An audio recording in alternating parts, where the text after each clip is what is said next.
papá es un inmigrante, vino de una región muy pobre, de lo que cuando él vino a la Polonia, luego fue Ucrania, una familia rural, trabajadores, ¿no? Que fueron escapando la pobreza. Esto es Conversaciones con Impacto, un podcast de Impact Latam.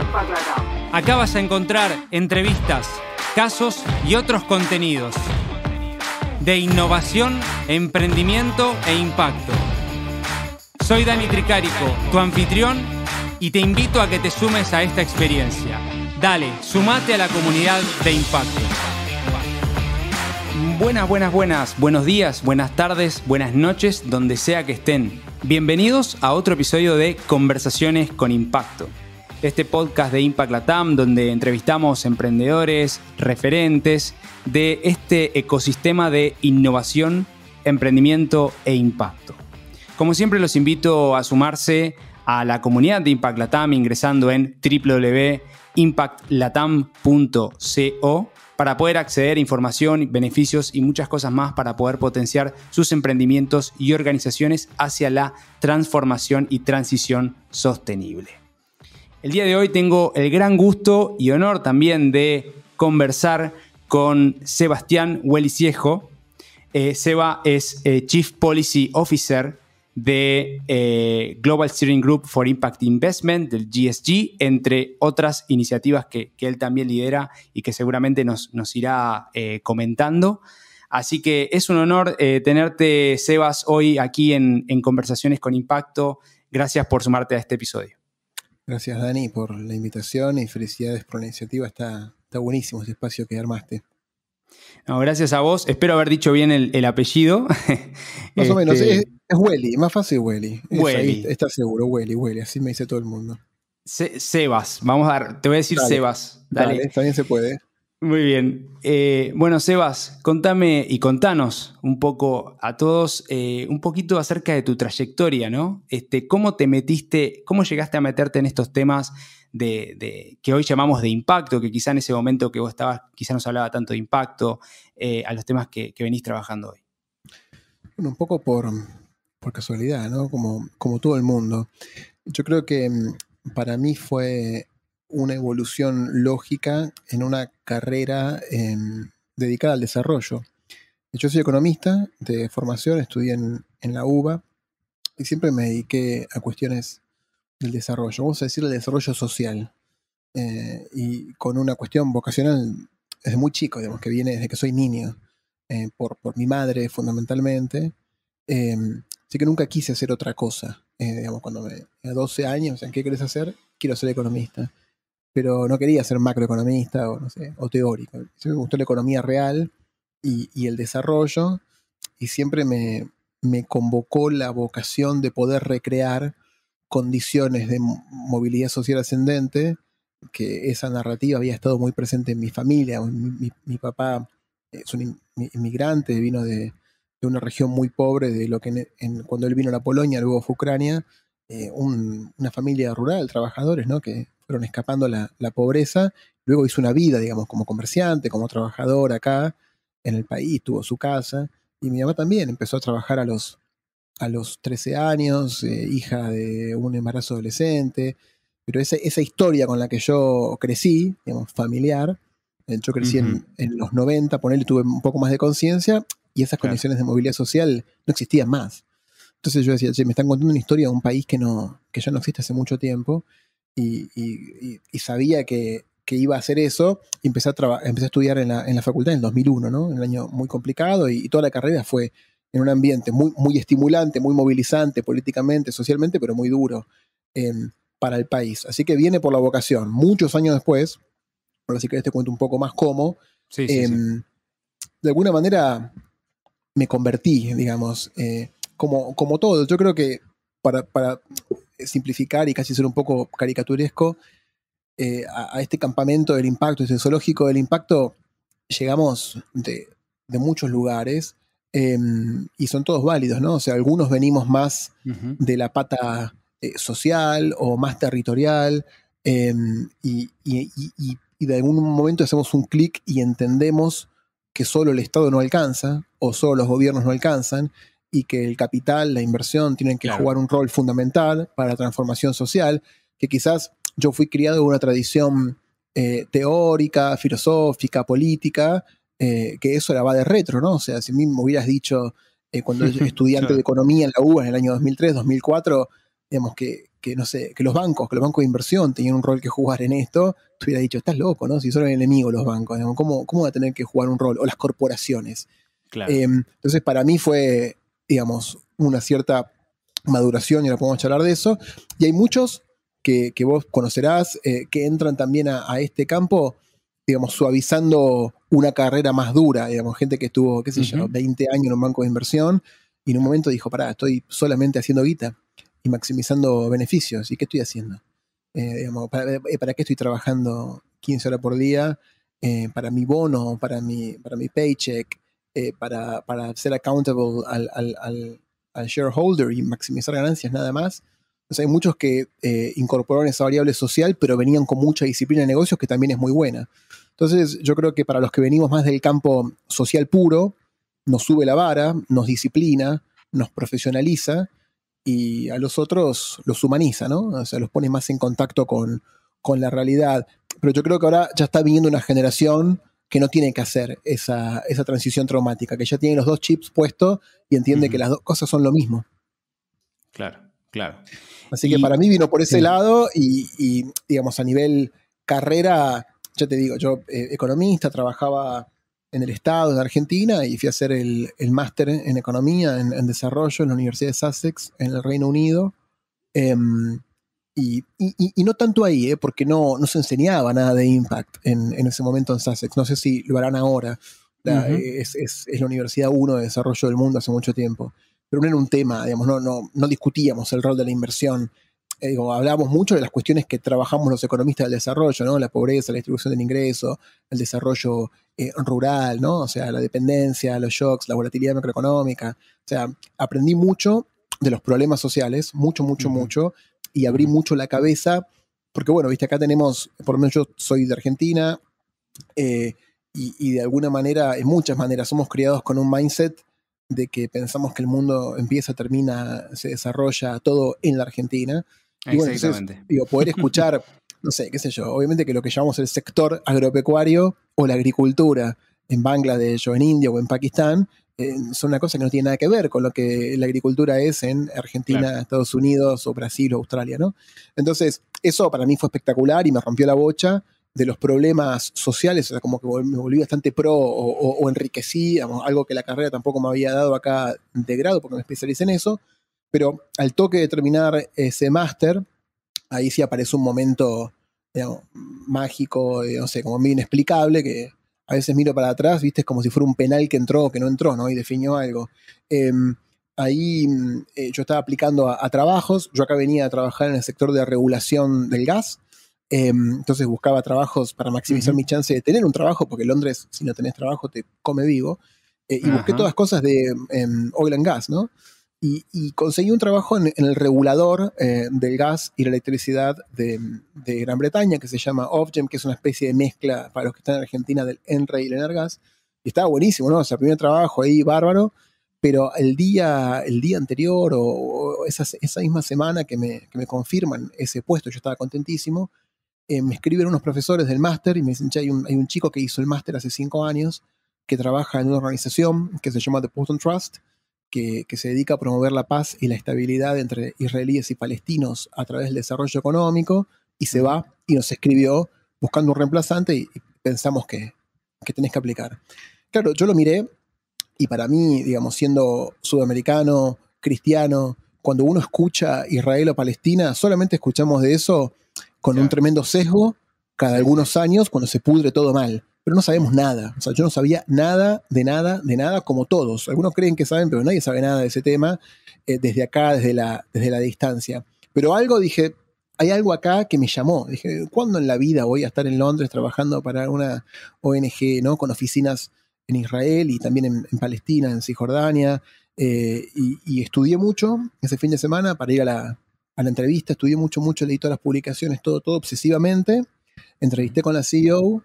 Nos llevamos muy bien, o sea, hubo un clic humano muy fuerte Y ahí me vengo a enterar que el chairman y fundador de esta ONG es Sir Ronald Cohen, que es mi actual jefe, un poco padre fundador del movimiento de impacto, pero yo no sabía quién era. Entonces a los 2 días voy a la entrevista con Sir Ronald y yo sin tener idea de tampoco qué significaba ser Sir en el Reino Unido. Fui como una persona normal, tipo argentino, canchero, o sea, acá estoy, ¿qué querés? A ver qué onda. Y la verdad que me impactó su humanidad, no sé, su visión. O sea, fue una media hora que me acuerdo, te la puedo describir minuto por minuto, de todo lo que hablamos, cómo era, cómo estábamos vestidos, dónde fue, me acuerdo de todo. Me rompió la cabeza. Y eso fue un miércoles y el viernes ya estaba trabajando en The Portland Trust como economista jefe de esta ONG y ahí pasé 4 años y medio orbitando entre Londres, Israel y Palestina. Trabajé mucho en la Franja de Gaza, mucho en Cisjordania, en todo Israel. Y en eso, que yo creo que a los economistas nos hace muy bien, mezclando territorio con escritorio, ¿no? Es una combinación que es espectacular y es la que te hace falta. A veces, o sea, si está todo el día metido en un emprendimiento, no sé, o en una organización de base comunitaria, es espectacular. O sea, a toda la gente que lo hace le debemos mucho, pero estás muy ensimismado en la cosa. También, si estás todo el día filosofando y haciendo cosas académicas, te podés alejar un poco de la cosa que te interesa, digamos, aunque no quieras.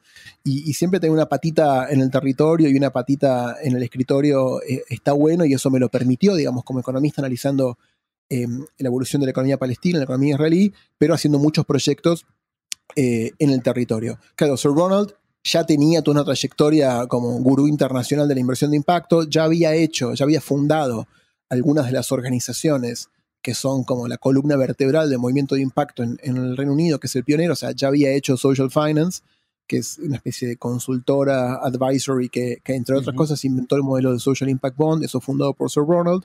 Ya había creado el primer fondo de inversión de impacto, que ahora se llama Bridges Fund Management. Lo había hecho en el 2002 como presidente de una Social Impact Investment Task Force del UK y después como emprendedor en eso. Y ya estaba estableciendo el primer mayorista de capital de impacto del mundo, que es Big Society Capital. Entonces, mucho de lo que hacíamos en el Portland Trust, que es una organización filantrópica, también empezó a ser cuestionado por la variable de impacto. O sea, pasamos de un modelo clásico de pura filantropía a cuestionarnos también nosotros nuestros propios programas. Bueno, y ahí me cambia la cabeza en 1000 pedazos, no solamente por la cuestión del impacto. Ahí se me hace muy claro que solamente el capital público, o en el caso de Palestina, solamente las donaciones o la filantropía internacional no van a desarrollar el país. Y también a nivel político, ¿no? O sea, yo venía de una sociedad de Argentina, como muchas, pero particularmente creo muy dividida, que no sé, acá se habla de la grieta y demás. Y eso, digamos, estar en el Medio Oriente con los israelíes, con los palestinos, me hizo relativizarlo y decir, bueno, o sea, ¿qué rol cumplo yo? O sea, ¿ensancho la grieta o me ofrezco o pongo el cuerpo y la cabeza y el corazón al servicio de sanarla? Y bueno, así esta gente cuando las cosas se pudre, se tiran bombas, ¿no? O sea, entonces también me hizo relativizar un poco, vamos a decir, los dramas de la Argentina. Y fue una temporada espectacular. Y luego seguí trabajando con Sir Ronald desde ahí, empalmé con el GSG, fui su primer director ejecutivo en Londres, cuando no existía, era menos, o sea, no había ni una entidad legal ni nada, era una idea. Eso nació de un task force que hicimos para el G7 en el 2014, que Sir Ronald presidió, yo estuve en el secretariado, y después cuando salió la idea de continuar eso como un cuerpo independiente que se iba a llamar el GSG, ahí estuve como empleado 1. Y luego llega otro momento en el que para mí también es muy fuerte, interrumpime cuando quieras, Dani, que también tiene que ver con cómo veo el impacto. O sea, yo, esencialmente, siempre me gustó el sector público y la política, y me gustó en inglés se diría la politics y la policy, ¿no? Me gusta la política y me gusta la política pública, me gustan las dos cosas, y creo que las dos tienen que dialogar muy, muy de cerca. Y ahí, en el año 2017, viajé a Argentina, mandado por Sir Ronald, que él me dijo, Argentina va a presidir el G20 el año que viene, andá a Argentina y juntate con el presidente Macri y decirle que tenemos que establecer un grupo de trabajo de impacto en el G20. Yo le dije, mira, no es que uno llega y dice, hola, quiero juntarme con el presidente Macri. No es tan simple. Yo hacía muchos años que no estaba en el país, no conocía a nadie. Y ahí empecé a hacer algunos llamados, un amigo de un amigo de un amigo, seguro que los conoces a todos los que hablé, y me apuntaron a una persona. Todos me decían el mismo nombre, que era Mario Quintana. Mario Quintana, un funcionario del gobierno muy importante, y vine y tuve una entrevista con él y le planteé lo del G20 y él me cantó Falta y Medio y Truco y me dijo, bueno, mira, esto me parece que es muy poderoso, pero no hagamos un grupo de discusión en el G20, hagámoslo en serio.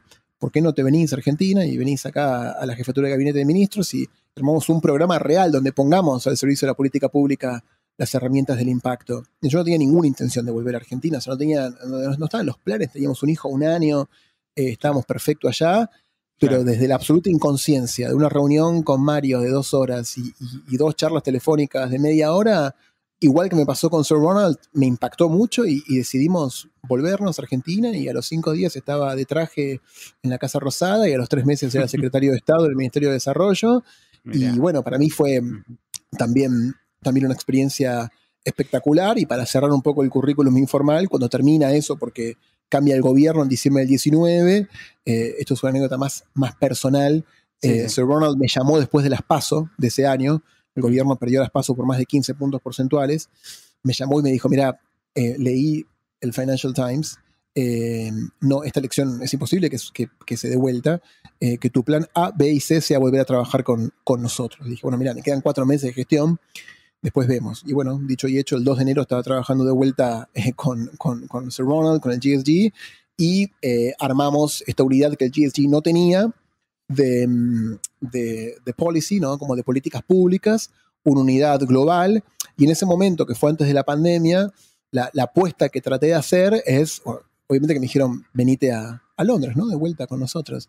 Yo me quiero quedar en la Argentina, pero hay una pregunta que me atraviesa hace mucho tiempo, es si podemos ser globalmente relevantes desde Sudamérica. Entonces, para mí también casi que era como un statement, quedarme acá y armar un equipo. El equipo que tengo yo son todos argentinos, y trabajamos con todo el mundo. Luego vino la pandemia, entonces se hizo más natural trabajar a distancia, pero no era tan natural a principios o cuando yo cerré ese arreglo, como que me dieron permiso como una excepción, y acá estamos tratando ¿viste? Acá estamos con el equipo, trabajando muy de cerca con nuestros colegas del GSG de todo el mundo, o sea, como el equipo core del GSG, y con todo, o sea, tenemos una red de países que le llamamos los National Advisory Boards de Impact Investment.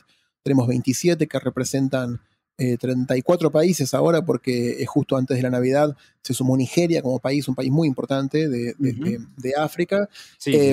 Y tenemos una red muy extensa en América Latina, y para mí, no sé, es un sueño, ¿viste? O sea, es un grupo espectacular, y siento que yo me enfoco mucho en el rol de los gobiernos, ¿viste? En la transición. Y con Ronald hice un poco de todo. O sea, con Ronald aprendí finanzas, aprendí inversión, digamos. Yo siempre digo un poco en joda, en la UBA, en la Universidad de Buenos Aires, mucho Hegel y poco Excel. Entonces, bueno, toda esa cosa más de business la aprendí con él, ¿no? Trabajando con él. O sea, ahí yo hice como mi camino al endurecimiento de mis skills también. Así que ahora muy enfocado en cuál es el rol de los gobiernos para vamos a decirle, posibilitar la revolución de impacto o el avance hacia economías de impacto en todo el mundo, y estoy muy, muy abocado a eso. Qué bueno y qué interesante, Diego. Me abriste varias puertas, pero quiero hacer algunos cortes importantes en tu linda trayectoria y en tu linda vivencia. Vos hablaste de que estudiaste desarrollo, y la pregunta que pensaba mientras comentabas eso, ¿qué tiene que ver o cómo el desarrollo es un aliviador de cara al conflicto, en este caso, de tu experiencia en Medio Oriente? Mirá, ¿y qué es el desarrollo, si querés ampliar un poquito para el que quizá no conoce? Claro. Bueno, es un súper tema. Me parece que vamos a arrancar por el Medio Oriente y después linkearlo a toda América Latina, ¿no? Porque vale para cualquier sociedad. Esencialmente el desarrollo es mejorar la calidad de vida de las personas, de las comunidades, de mejorar los ingresos reales, los estándares de salud, de educación. Cuando hablamos de desarrollo, no es solamente el ingreso de la persona o de un hogar, por supuesto tiene que ver con el ingreso, pero es hacer una mejora en outcomes sociales, ¿no? de performance de esa familia, de los hijos de esa familia. Digamos que típicamente históricamente se lo midió en términos del PBI per cápita, pero queda claro que es mucho más multidimensional que solamente el ingreso. Totalmente. O sea, hay una concepción multidimensional del desarrollo. Y hoy, si querés ver qué es el desarrollo, y el marco global para el desarrollo son los SDGs o los Objetivos de Desarrollo Sostenible, que si te pones a verlos, abarcan todo, ¿no? Porque abarcan desde ciudades resilientes e inclusivas hasta la conservación de la fauna marina o terminar con la pobreza extrema, ¿no? Y cuestiones de género. O sea, el campo del desarrollo es muy amplio, no solamente desarrollo económico, tiene un driver económico, pero es un desarrollo socioeconómico, sociocomunitario, socioespacial, territorial. Es un campo que hace mucho tiempo dejó de ser lineal, ¿no? Hace mucho tiempo dejó de ser lineal. Ahora, donde digamos, los ciclos de desarrollo nos dejan sociedades empobrecidas y divididas, ¿no? O sea, está claro que la manera en que se desarrolló el capitalismo, ¿no? Sobre todo desde los fines de los 60, los 70, cuando termina el estado de bienestar en las economías centrales, sí, fue muy exitoso en la generación de riqueza, en algunas economías en la generación de empleos, hubo mucha gente que ganó mucha plata, pero queda claro que quedamos, o sea, se vio en la crisis del 2008, se vio en el COVID, se ve en todos lados, que tenemos dos resultados de ese modo de acumulación, que básicamente es un modo de acumulación que solamente se guió en el mundo de los negocios y la inversión por la maximización de retornos financieros y no se preocupó mucho por qué le hacía a los sistemas naturales. Hoy tenemos sistemas naturales a nivel mundial al borde del colapso, salvo totalmente. Que uno sea un negacionista lo ve, y tenemos sociedades muy desiguales, con un nivel de desigualdad similar a casi al medioevo, ¿no? O sea, cuando hay data, digo, si uno le cree a Thomas Piketty o el que sea, pero queda claro que la sociedad es muy desigual. Ahora, eso pone un escenario de división muy peligroso para la estabilidad democrática, política, de seguridad. Entonces, en el caso de Israel y Palestina, en el Potent Trust, nosotros decíamos que teníamos un approach al conflicto de triple hélice. O sea, que está la pata, y todo conflicto es así, todo conflicto armado o violento, tiene siempre, no importa cuál sea, tiene una pata política, una pata económica y una pata de seguridad. Y ninguna sola te resuelve la cuestión. O sea, vos podés firmar un tratado de paz entre israelíes y palestinos. Y no se puede pasar porque encontrás los líderes y los convencés, y viene Estados Unidos o viene alguien y se sacan una foto y lo firman. Ahora, el PBI per cápita en la Franja de Gaza es de poco más de $1.000, o sea, a nivel África subsahariana o un poco menos. Claro. Y en Tel Aviv, que queda a 40 minutos de Gaza, es de $45.000. Entonces, no hay estabilidad posible con ese grado de desigualdad. O sea, vos tenés 2 millones de personas que viven esencialmente con 6 horas al día de electricidad, con 95% de su acuífero contaminado, sin sistemas de saneamiento, ¿no? De saneamiento de residuos cloacales. Son 2 millones de personas que están en 360 kilómetros cuadrados, al lado de una sociedad muy rica, que es un milagro y es una cosa fantástica, Israel. Ahora, vos firmás el tratado de paz, pero no va a haber paz con eso. Lo mismo, vos hacés desarrollo, pero también tenés que fijarte que las facciones terroristas cesen su operación terrorista. Entonces, para nosotros, siempre en Potent Trust, tratamos de ocuparnos del driver económico o del driver de desarrollo, que esencialmente era generar crecimiento y empleo en la sociedad palestina, que son dos cuestiones. O sea, en la Franja de Gaza, el 45% de la población de estas 2 millones de personas tiene menos de 15 años. La tasa de desempleo general es casi del 50%, y la tasa de desempleo joven, entre menos de 21 años, es de casi 70%. Wow, entonces, vos decís, ahí el impacto es crear un puesto de trabajo. O sea, creación de empleo es impacto. Entonces, nosotros trabajamos mucho. O de ese número 8, nada más. Sí, y eso es crear impacto y es crear estabilidad. O no hacerlo es garantizar la inestabilidad, porque ese joven que creció en ese estado de desarrollo en su vida, digamos, si no puede emprender, no puede tener ingresos, no puede llevar una vida, no se puede casar, no puede tener una pareja, no puede tener una familia, no puede acceder al hábitat digno, lo mejor que le queda en su vida es convertirte en un miliciano de Hamás. Entonces, eso es caldo de cultivo para que las facciones terroristas recluten jóvenes. No, hay como una fantasía de que todos los de Gaza son terroristas, digamos, obviamente que no, y por suerte no. Se cree que Hamás tiene una milicia de unas 40.000 personas y tiene de rehén a los otros 2 millones, ¿no?, que viven ahí. Claro. Pero el desarrollo económico es absolutamente fundamental como uno de los factores para lograr la estabilidad del sistema económico en general, de las relaciones sociales y la estabilidad territorial. Y acá en Argentina yo trabajo mucho temas urbanos y esa desigualdad y ese desdesarrollo también están planteando un desafío muy grande, por ejemplo, a nuestras ciudades. Te voy a dar un dato que vos sos nerd como yo y te va a gustar. O digo, te va a espantar, ¿no? Pero te va a gustar. Sí. Entre el año 2006 y el año 2016 hay un estudio de un think tank que se llama CIPEC que estudió cómo crecieron las ciudades argentinas, ¿no? O sea, las ciudades van expandiendo lo que se llama su mancha urbana, ¿no? Ocupan una superficie y cada año se ocupa más superficie en el desarrollo urbano. Del 100% del territorio que se expandieron las ciudades de la región metropolitana de Buenos Aires y la ciudad de Buenos Aires, la ciudad no se expandió nada porque ya está contenida, ¿no? Pero lo que se expandió el área metropolitana de Buenos Aires, de ese 100%, el 84% fue para uso residencial, ¿no? Para gente que vive ahí, para hábitat.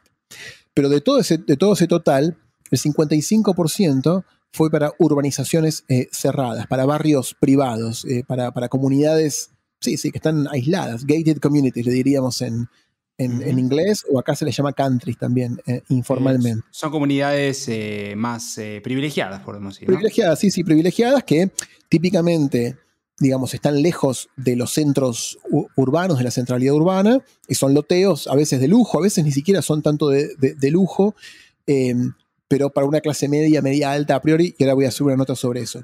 Lo segundo que más creció fue la informalidad urbana. Acá le llamaríamos las villas o asentamientos, los asentamientos informales. Es lo segundo que más creció. Entonces, la desigualdad económica y la desigualdad social se ve reflejada muy claramente en el desarrollo territorial. Y una sociedad en la que unos viven enrejados en una comunidad de lujo y otros viven en barrios muy vulnerables, sin asfalto, sin electricidad, sin agua potable y sin sistema cloacal y sin seguridad en la tenencia de la tierra, esa sociedad va a ser muy inestable y va a ser cada vez más inestable. Entonces, esa cohesión social no es solamente, obviamente que primeramente es para la población vulnerable, ¿no? Pero también es para toda la sociedad, porque el que vive en esa comunidad cerrada, bueno, un día va a poner seguridad y otro día va a poner un tipo con una metralleta y otro día va a hacer un foso y va a poner cocodrilo, ¿no? Pero ¿hasta dónde va a llegar eso? Y hay sociedades muy, muy desiguales, pero eso no es forma de vivir, digamos, no son sociedades vivibles, no son sociedades gobernables y no realizan su máximo potencial, porque se les complica todo, la producción de bienes y servicios, se fuga talento, expulsan jóvenes, no crean ambientes conducentes al emprendimiento, hay muchas barreras físicas al desarrollo de los negocios. Entonces, el desarrollo, te puse solo 2 ejemplos, el desarrollo, que en este caso, digamos, la informalidad urbana es la manifestación territorial de muchas otras falencias multidimensionales, ¿no? O sea, la persona, la familia que termina teniendo que revertir a una solución informal en un asentamiento, no lo hace porque le gusta, porque quiere, porque sea delincuente, lo hace porque se cayó del mapa, ¿no? O sea, no genera ingresos suficientes para alquilar un pequeño cuartito en condiciones mínimamente dignas. Entonces termina en esa que es la mayor capa de la informalidad. Ahora, todo eso le hace mal a una ciudad, a un país, a un continente. Así que desarrollo, estabilidad, igualdad y paz son lo mismo. Qué interesante lo que decís y nada, la verdad, realidad es que me abrís 1000 puertas, pero sobre todo hay una y ya que estamos hablando de emergencia habitacional, podemos decir, quizás es un título. Acá en Chile se está hablando de que, y me asombró el dato, ¿no? De que para resolver el problema habitacional, el delta o el déficit son 500.000, ¿no? Unidades, por decir una manera, ¿no?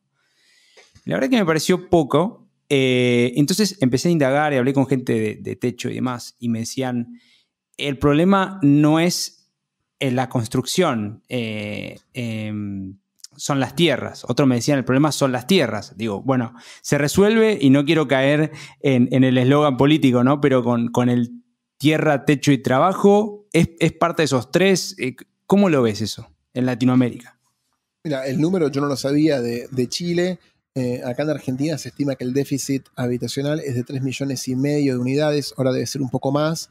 De ese total, más o menos el 50% es cuantitativo, quiere decir hacen falta unidades nuevas, y el 50% es cualitativo, que quiere decir las unidades existentes son deficitarias. Así que no sé, Chile quizás tiene sentido que sean 500.000, no lo sé realmente, no me parece tan descabellado el número. Más allá de eso, sí, obviamente que tierra, techo y trabajo es una agenda con la que me siento muy identificado y trabajo muy de cerca en Argentina con Techo y otras organizaciones que luchan por esa agenda. Ahora, el tema es cómo la hacemos una realidad efectiva, ¿no? Claro, y claro. ahí se complica un poco más. Yo creo que tradicionalmente en América Latina, en Argentina en particular, pero esto lo sé de muchos países, se cree que el papá Estado va a solucionar esto, ¿no? Entonces, un modelo clásico es que el Estado construye casas, ¿no? El Estado constructor, y construye unidades y las adjudica de alguna Totalmente. manera, a veces de manera transparente, muchas veces de manera poco transparente, y dicen, bueno, porque el Estado hizo un gran esfuerzo y construyó 60.000 unidades, un récord, pero son 60.000 y el déficit es 3,5 millones. Claro. Entonces, el crecimiento vegetativo de la demanda del problema crece más que la capacidad del Estado de responder. Y posiblemente en Chile pasa un poco lo mismo y en otros países de América Latina pasa lo mismo. Ahora, ese Estado, nosotros muchas veces en inversión de impacto decimos, queda claro que el gobierno solo no puede.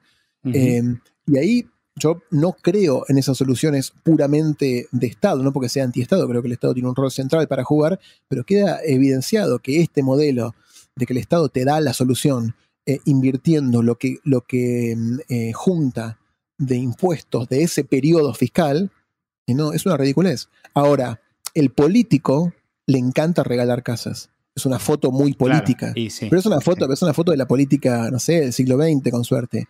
Pero le encanta regalar casas, le encanta regalarle casas a una familia joven, con un bebé, tener el bebé para darle la llave y hablar del sueño de la casa propia. Sí, hay mucho cinismo y hasta un poco de mala leche en eso, porque vos tenés que saber, como hacedor de política pública, que esa manera de hacer política pública nunca le va a tocar al 100%, ni de cerca. Claro. Entonces vos te estás sacando una foto con el 0,05% que le tocó y le haces creer al 100% que le va a tocar, pero no le va a tocar nunca de esa manera. Ahora, ¿cómo creamos mercados y cómo creamos herramientas estatales para que de a poco sea posible para el 100%? Típicamente la informalidad urbana es el resultado de la falta de planificación, de la falta de stock y la falta de mercado. Entonces, en buena medida, tiene que ver con la falta de acceso al suelo, y le agrego la palabra asequible.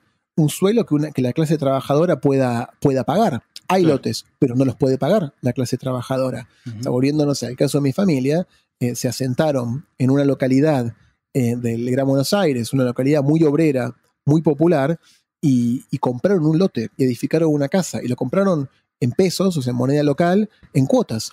Eso no existe. O sea, un trabajador no tiene manera de comprar un lote en moneda local. Digamos, sí estar expuesto a shocks a un precio que pueda pagar. Entonces, hacemos más accesible para todos un mercado de tierras, haciendo jugar la tierra pública, no hay que tenerle miedo a eso, no quiere decir privatizar todo, pero con buena regulación y haciendo jugar el mercado, ¿tratamos de construir una solución posible para el universo o seguimos en la micro anécdota? Entonces, sí, yo tierra, techo y trabajo 100%, el delivery de eso, yo creo que no puede ser solo con el Estado, tiene que jugar el buen mercado, y ahí aparecen un montón de herramientas, por ejemplo, de Blended Finance, que el Estado, por ejemplo, tiene una guita, un dinero cada año. A veces no quiero usar mucho slang argentino por si los amigos de otros lados no entienden, pero el Estado junta más o menos dinero cada año. Bueno, tiene una opción. Lo usa otorgando 100% de subsidios a muy poca gente ese año, quiere decir, utiliza su capital con una tasa de rendimiento de menos 100%, porque la regala, ¿no? O sea, si el Estado pensara que lo que tiene, en vez de ser gasto público, es inversión pública, como inversor la puede regalar y le da menos 100%, o entre menos 100% y market rate puede hacer de todo.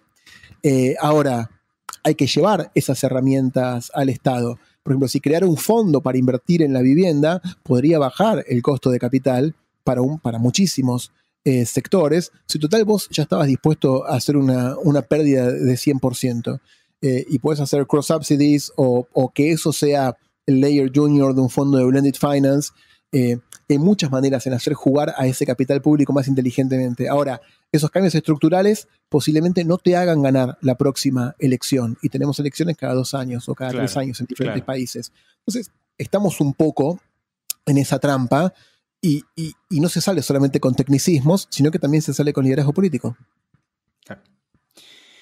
Y moviéndonos un poquito de tema hacia el hoy, ¿no? Y creo que atravesamos un poquito, hablamos de desarrollo, de este pase también en este fondo público, ¿no? Que generan el gobierno y demás.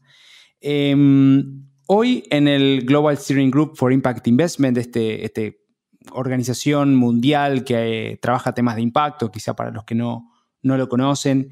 Y acá un lindo hito que generaste vos con tu equipo, que es el trabajar con el G7, ¿no? Y generar un task force acerca de impacto con un reporte y con cierta, digamos, con un trabajo muy potente hacia el norte que debería llevar ese G7 desde la presidencia británica.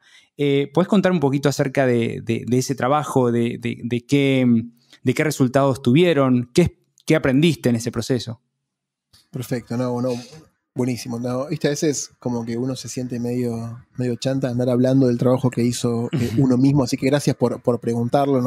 No, está buenísimo, la verdad que... no quiero comentarlo con ánimo publicitario tampoco, pero esencialmente nosotros cuando trabajamos en cuestiones de advocacy, como viste, de política pública, trabajamos en diferentes planos. A veces trabajamos con nuestros países miembros y tratamos de ayudarlos a vincularse con sus gobiernos de manera consistente, porque, bueno, vos si sos un grupo de influencia que le importa el impacto en un país, en Chile, en Uruguay, en Argentina, en Paraguay, donde sea, seguramente te querés vincular con el gobierno, pero ¿qué le vas a pedir? ¿Qué herramientas sabés que existen? ¿Qué innovaciones le puedes ofrecer al Estado como una salida? Eso es distinto en los diferentes países. Claro. Entonces nosotros trabajamos mucho con nuestras comunidades en cada país porque nosotros conocemos un poco las herramientas, pero no conocemos los países. Y ellos conocen, por supuesto, sus países muy bien y sus marcos normativos y sus marcos institucionales. Entonces, hacemos ese trabajo más directo. A veces hacemos trabajo como de generación de know-how. Por ejemplo, el año pasado sacamos un paper muy, muy lindo de Results-Based Finance o digamos, como compras públicas basadas en resultados o programas públicos basados en resultados, que es una de las grandes innovaciones que los gobiernos tienen que hacer para avanzar hacia la economía de impacto. Si querés, después hablamos de eso, porque es todo un tema. Y hay otro plano en el que nos manejamos, que es el plano de lo que llamamos International Advocacy. Y ahí los dos foros más importantes son el G20 y el G7. Así que mi tarea fue tratar de meter al GSG en esa conversación. Bueno, y ahí estuvimos, ¿no? Los argentinos medio caraduras, armamos un programa, empezamos a hablar con la gente del gobierno británico con la que ya trabajamos y por supuesto con Sir Ronald, con mi CEO, con quien después fue el chairman del task force que se llama Nick Hurd, un ex político británico, un gran aliado nuestro. Le planteamos al gobierno británico la necesidad de reabrir una discusión a nivel G7 de cuáles son los grandes cambios que se tienen que transformar, digamos, sin ser pomposo, en el capitalismo y en el rol de los gobiernos para avanzar hacia economías de impacto. Y de todos esos transformadores sistémicos, decidimos enfocarnos en dos cosas que sentimos que en este momento son las más importantes. Tenemos dos grupos de trabajo y uno está mirando cuestiones en inglés le llamaríamos Impact, Integrity, Transparency and Harmonization, que quiere decir, hoy también con el advenimiento del Impact, como como nos fue en su momento la Agenda Verde, todo es Impact, ¿no? Ahora, todo. ¿Qué es el Impact? Ya estamos avanzando un poco de cómo lo medimos, pero ¿cuáles son los estándares para reportar? ¿Los hacemos obligatorios o los hacemos voluntarios? ¿Cómo son para los corporates? ¿Cómo monetizamos ese impacto? ¿Cómo lo llevamos a los estados contables de las corporaciones? Claro. ¿Cómo hacemos que esos estándares sean globalmente relevantes? Que no solamente, porque ahí también hay un pequeño sesgo hacia la agenda verde. ¿Cómo hacemos que sea verde y social? O sea que hay discusiones muy interesantes en ese sentido, y propusimos una serie de recomendaciones no solo para gobiernos, sino también para los reguladores, para los standard setters, para los corporates. Tratamos de dejar un menú de cosas implementables en ese sentido de la transparencia, la integridad de la información de impacto. Y por otro lado, armamos otro grupo que estuvo enfocado en la pregunta de cómo incrementar los flujos de capital de impacto, porque el impact, cuando hicimos el Task Force del G7 en el 2013, nos habíamos puesto el objetivo de, bueno, tiene que llegar a 1 trillón el puro impact, ¿no? O sea, ese capital que busca proactivamente impacto social o ambiental, medible, ¿no? Tiene que llegar a 1 trillón. Cuando llega el primer trillón expresado, ¿no? Como lo expresan los gringos, 1 trillion. Eso va a ser un milestone, va a ser un hito, eso va a cambiar la conversación. Se está llegando a ese trillón, pero sigue siendo más o menos 1 trillón, es más o menos una 100ª parte de todos los assets under management. Así que está lejos del mainstream el capital de impacto. O sea, creció enormemente en los últimos 10 años, pero todavía le falta ese salto hacia el mainstream. ¿Y qué es el impact? ¿Y qué es el ESG? ¿Cómo dialogan? El ESG sí es más mainstream. Hay un montón de fondos. Se estima entre 35 y 50 trillones de capital ESG, pero ahí hay de todo, ¿no? Hay cosas que son realmente consistentes, hay muchas cosas que son greenwashing. Entonces, ¿cómo incrementamos los flujos de capital a donde se necesitan más? Hoy tuvimos un grupo de trabajo que se dedicó a responder estas preguntas y planteó elementos interesantes con algunas recomendaciones para multilaterales, para DFIs, para inversores institucionales, para fondos de pensión, para compañías de seguros, digamos, pensando cómo sería el diseño de vehículos financieros estratégicos que permitan escalar el capital. Todo bajo un paraguas financiero para lo que llamamos la transición justa. Así que definieron unos elementos de Just Transition Finance que están muy buenos, pero siempre con la mirada de incrementar los flujos de capital. O sea, esos 2 pilares sacaron un montón de recomendaciones. Lo más importante fue que todo lo hicimos con un grupo de 120 líderes del mundo de los negocios, muy, muy pesados, muy, muy globales. La verdad que, no sé, por ejemplo, tuvimos como miembro de nuestro steering committee a Emmanuel Faber, que había sido CEO de Danone. Y apenas terminó el Task Force, lo nombran a Emmanuel Faber, chairman, presidente del International Sustainability Standards Boards, del IFRS Foundation. O sea, va a ser el tipo que está trabajando en el estándar global para definir métricas de impacto. Entonces trajimos gente muy, muy influyente que nos permitió hacer recomendaciones técnicamente muy consistentes, pero sobre todo tener embajadores que están ahora trabajando por la implementación de esa agenda. O sea, digo, sacamos un reporte que está buenísimo, pero sacar un reporte no es nada, ¿no? O sea, hay ideas. Y ahora creo que planteamos a partir de este año una agenda de laburo bajando a tierra algunas de esas recomendaciones, a veces directamente desde el GSG, a veces otros partners, pero está bueno chusmear el reporte con ese espíritu de decir, bueno, ¿qué se puede hacer? Tratamos de darle digamos, un action bias muy, muy grande, orientarlo a la acción para que no salgan cosas teóricas, sino que tiene, más que el visto bueno, tiene el sense check, el reality check de toda una industria, porque hubo, aparte de haber representantes de gobiernos que fueron los menos, y de multilaterales y de DFIs, o sea, hubo gente estuvo, no sé, el vicepresidente del Banco Mundial, ¿no? En el grupo, o la número 2 del PNUD, a nivel global. Entonces hubo mucha representación de eso, pero también hubo gente de BlackRock o de Schroders, de Temasek, no sé, o sea, como de fondos, de intermediarios. Hubo gente de IOSCO, hubo gente que está en IFRS. Así que todas las recomendaciones son muy reales, ¿no? O sea, no fueran hechas por gente que está desconectada de la industria, que sabe que se puede y también trató de darle un tinte ambicioso. Así que a partir de ahora, con todos nuestros partners en América Latina, pero en todo el mundo, tratando de empezar una agenda de movilización para la implementación de algunas de esas recomendaciones. Espectacular, Seba. La verdad que buenísimo. Es espectacular y significativo y contundente lo que lograron, ¿no? Hilvanar, por un lado, la parte técnica, que vos decís como orientado hacia la acción y que no quede en un paper, que no quede en un compromiso tampoco. Y por otro lado, tener esa voluntad política o voluntad también de embajadores del mundo que están en el mundo privado buscando que esto se haga, ¿no?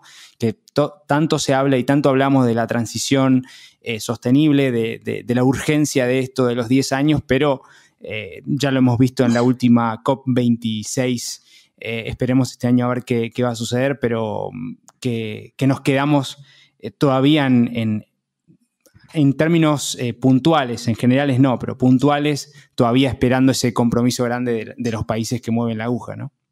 Sí, y aparte yo creo que también tratamos con esta iniciativa de transmitir un sentido de urgencia, ¿no? O sea, creo que queda claro que no es una cosa opcional, que podríamos hacerlo o no hacerlo, o cambiamos el ADN del sistema económico global, o nos vamos a la recontra B, ¿no? O sea, o Sí. seguimos profundizando el deterioro ambiental, lo estamos viendo desde el calentamiento global hasta lo que quieras, y seguimos profundizando la desigualdad social. Por ejemplo, digamos, volvamos a la informalidad urbana. En Argentina son por lo menos al 2016 4 millones de personas que vivían en asentamientos informales, ahora son más. Pero en el mundo son 1.000 millones de personas que viven en asentamientos informales. Esos asentamientos informales o esa migración hacia las ciudades que no les dan respuestas a esos migrantes y se engrosa la informalidad urbana, la pandemia la multiplicó por mucho. Por mucho. Claro, totalmente. Porque de alguna manera expuso las condiciones de vida en esos barrios, que para mucha gente eran invisibles, ¿no? O sea, quédate en casa y lavate las manos. Bueno, no tengo casa y no tengo agua, casa, ¿no? No tengo infraestructura. No tengo infraestructura, o sea, hola, estoy acá, vos no me ves, soy un poco invisible, pero no, ¿viste? Y los gobiernos también lo decían. Entonces, ese es un tema. Y segundo, mucha de esta migración está motivada por conflicto político, a veces por conflicto armado, digamos, como cuando caen 4 millones de sirios a Turquía. La ciudad de Turquía no está lista, ninguna ciudad está lista para absorber a 4 millones de personas. No, totalmente. O los migrantes que escapan el deterioro enorme económico de regímenes, por ejemplo, como el de Venezuela, que llegan a Colombia. Colombia no está lista para recibir 2 millones de personas o 3 millones de personas. Ningún país está listo para recibir ese influjo. Buenos Aires recibió un influjo mucho menor, pero si miramos los informes, Colombia es el gran receptor. Todo eso va a poner presión sobre las ciudades. Y por otro lado, el cambio climático. En países donde hay, como se llama, smallholders, que ven una cosecha perdida, 2 cosechas perdidas por la sequía o por las inundaciones, abandonan la ruralidad y van a estar yendo cada vez más a las ciudades. Así que este problema va a ser cada vez más grande. ¿Es un problema social? Es social, pero puede también tener una motivación ambiental. Por eso la agenda ambiental y social son esencialmente las dos caras de la misma cosa. Entonces, hay un gran valor social a ser generado si lo hacemos bien e invertimos donde hay que invertir, pero si no, hay un costo social enorme en el status quo que nos puede llevar a un lugar muy, muy feo, realmente muy feo, que es un escenario que no quiero ni plantear, ¿no? Pero muy, muy duro a nivel global y en cada uno de nuestros países. Totalmente. Sebas, un poco para cerrar, quiero preguntarte, por un lado, si puedes mencionar algunos libros o autores o referentes de charlas TEDx, lo que sea, para aquellos que les interese profundizar. Y por otro lado, un libro, serie, película que te haya impactado mucho y que te haya resonado mucho en este últimos 2 años de pandemia y quizá vamos por más. Te voy a hacer una confesión, Dani. Estuvo la pandemia y el año pasado en Argentina hubo 11, 12 días de clases y tuvimos un bebé en la pandemia. Así que tengo uno de 5. Felicitaciones. Gracias. Uno de 5, una de 1 y medio, que no fueron a la escuela y trabajando acá, haciendo malabares. Así que fueron los 2 peores años de mi vida en consumo.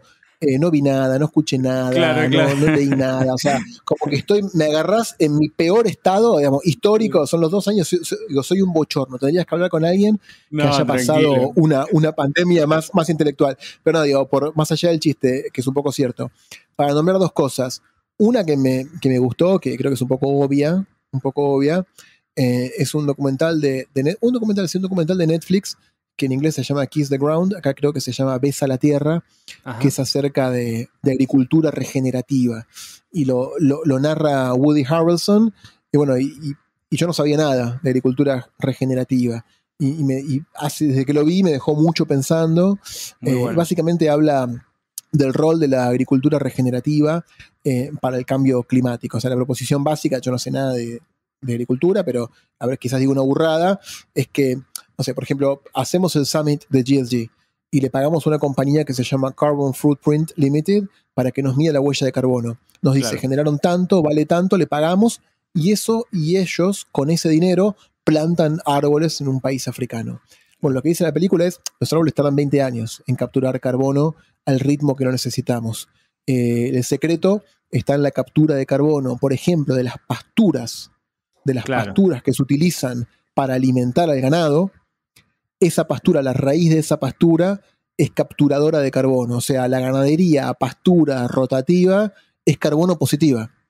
O sea, captura más carbono del que emiten las vacas, ponele. Entonces plantea mucho acerca de cómo fue el proceso de certificación en Estados Unidos y qué se puede hacer con otro tipo de agricultura, no solamente para que no sea un problema, sino para que sea una solución. Para mí, que no sé nada de agricultura, me dejó mucho pensando, y creo que cualquier persona latinoamericana también la dejaría pensando. Muy Esa bueno, película Kiss muy the bueno. Ground. Interesante. Está en Netflix ahí. Y libro, voy a ser obvio, ¿viste? O sea, sacó el año pasado su libro, mi jefe, Sir Ronald, Exacto. que se On llama Impact, y está buenísimo. O sea, está buenísimo porque lo escribió en un lenguaje apto para todo público, y la verdad que cuando lees eso, o sea, el tipo, más allá de trabajar en el Impact, o sea, 33 años fue fundador y CEO y dueño de un fondo de inversión top del mundo como Apex Partners.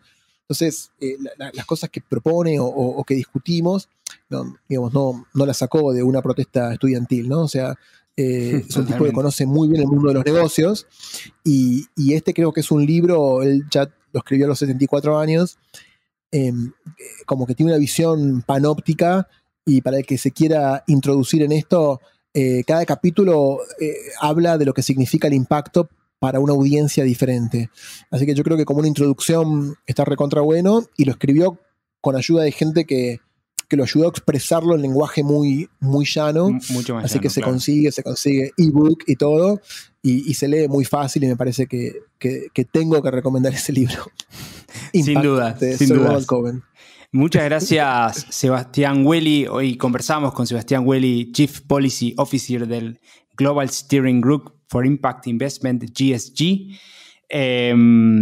Y ciertamente, Seba, ha sido una conversación muy potente donde atravesamos varias partes del recorrido de tu vida y también experiencias, aprendizajes acerca de este tema de impacto y demás. Por último, para aquellos que quieran escribirte a vos, escribir al GSG, pero especialmente al equipo que vos liderás, ¿dónde pueden ubicarlos? ¿En qué web o en qué mail? Bueno, Dani, ante todo, gracias por la invitación. Me encantó la charla. Gracias por tu amabilidad, por tu humanidad, y como dije, estuve escuchando algunos episodios, y por generar este espacio está buenísimo, y para que nos conozcamos más, que nos conectemos más, sepamos en qué andamos los latinos también, ¿no? Y estas cosas, muchas veces materiales en castellano, todavía hay muchos menos. Sí. Así que yo, perdón que metí un poco de Spanglish, porque hay muchas cosas que las aprendí este año, o que las empezamos a hablar en inglés, y que no existen todavía términos en castellano, claro, tan obvios para eso. Así que estás haciendo un aporte muy, muy importante, así que gracias también por invitarme. Gracias, Sebas. Y después el contacto, el GSG tiene un website que está un poquito desactualizado, pero ya se va a actualizar. Es GSG, o sea, gsgii.org. Así que ahí están los datos de contacto de todos los miembros, con los emails, y está también mi equipo. Y después hay un website dedicado al Impact Task Force, que es impact-del-medio taskforce.com. Igual si googlean Impact Task Force G7 les va a salir. Ahí están todos los materiales del ITF, están los miembros, y también hay datos de contacto. Y a nivel más personal, estoy a veces cada tanto, a veces más, a veces menos, activo en algunas redes, sobre todo en Twitter, con mi apellido, que la bondad de que sea difícil es que es el único, @WillyCieco. Ahí también me encuentran en Twitter. Buenísimo, Sebas. Gracias por tus palabras también, y ciertamente no va a ser la primera vez que conversemos. Vamos a seguir conversando en otra ocasión para que nos cuentes más novedades acerca del lindo trabajo que están haciendo desde el GSG. Gracias, Sebas. Gracias a todos y cada uno de ustedes por prestarnos su oído, su tiempo y participar con nosotros de otro episodio de Conversaciones con Impacto, este podcast de Impact Latam, donde entrevistamos emprendedores y actores relevantes del ecosistema de innovación, emprendimiento e impacto. Como siempre, los invito a sumarse a la comunidad creciente de Impact Latam ingresando en www.impactlatam.co para poder acceder a información, beneficios y muchas cosas más de cara a la transición y transformación sostenible. Así que los invito también, por último, a dejarnos una breve reseña de este episodio. Si te gustó, compartilo. Si no te gustó, escribinos para poder mejorar y entregar más y mejor contenido. Así que, donde sea que estén, nos vemos en el próximo episodio. Buenos días, buenas tardes y buenas noches. Muchas gracias por sumarte a este nuevo capítulo de Conversaciones con Impacto. Te invito a sumarte a esta comunidad de hacedores que está cambiando el mundo. Ingresá ahora en www.impactlatam.co. Sumate y sé parte ahora de este cambio. www.impactlatam.co